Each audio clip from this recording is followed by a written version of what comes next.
front line is meant to be somewhere else. These guns are meant to be silent. But this battle is close quarters. Soldiers fighting desperately for land near the frontier town of Vovchansk, close to the Russian border. Land that since last Friday has seen one of the most significant Russian ground attacks since the start of the war play out. Everything will be fine, don't worry, he says. Words belied by the evacuation of her and 7,500 other civilians, according to authorities. For months, the 620-mile front line barely budged. That has now changed. They're shooting from everywhere. Yesterday there was a hit and the front of our house burned down. Then the house opposite caught fire, then 4 or 5 other houses. Smoke everywhere. It was a nightmare. It's so good to see you. Wonderful to be back. Key amongst Ukraine's problems, a chronic lack of munitions. US Secretary of State Antony Blinken arrived in Kyiv this morning, along with, he said, the first part of an American aid package worth $60 billion. It's a good start, says Zelensky, but he needs more. The decision on the package was crucial. For us, it's very important to get it as quick as possible. And the second point is air defense, the biggest deficit for us.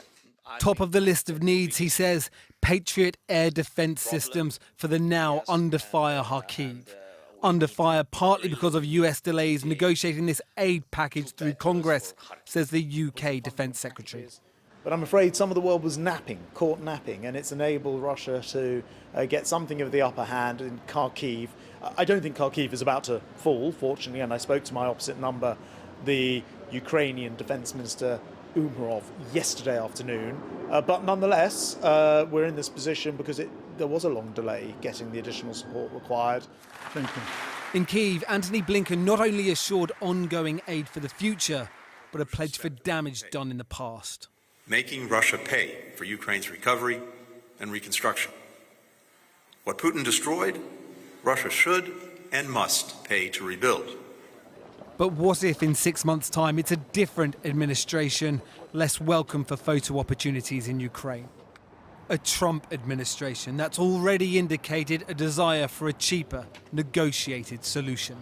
Ukrainians never would accept Ukrainian territories to be Russian.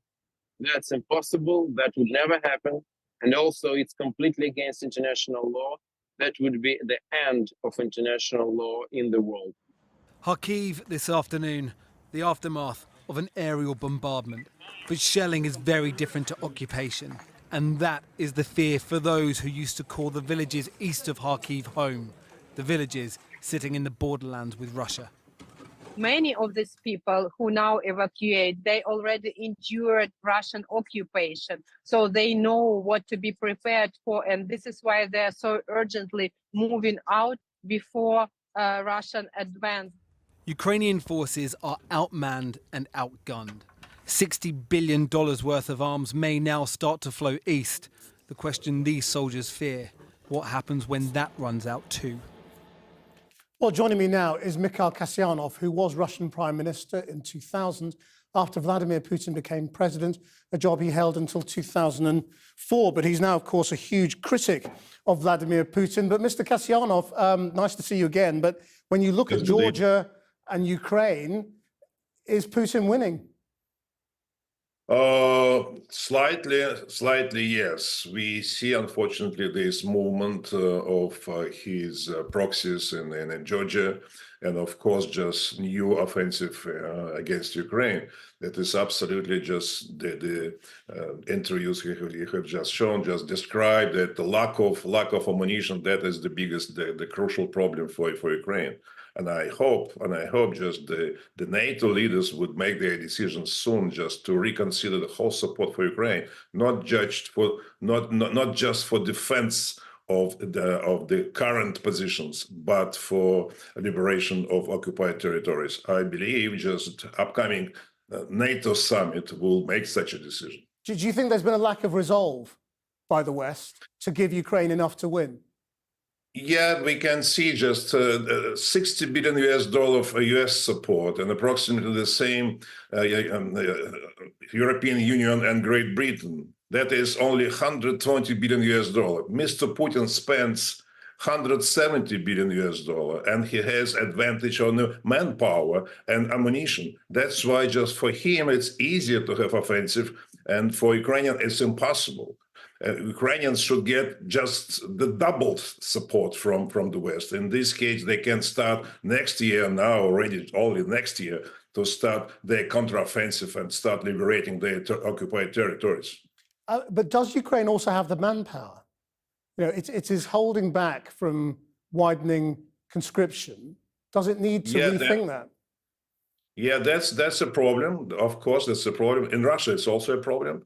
And Ukraine, it's a problem because, just of course, Ukraine is a smaller country compared with Russia, but they have reserves and they could be prepared for new offensive, but not this summer. Not this summer. This summer they should rebuild everything just with the new support of Western supplies of this ammunition and new military techniques, and just to reestablish all their preparation for next year. But it's important to make a principled decision that you should not be scared of Mr. Putin so much as before. I think NATO leaders should make this decision.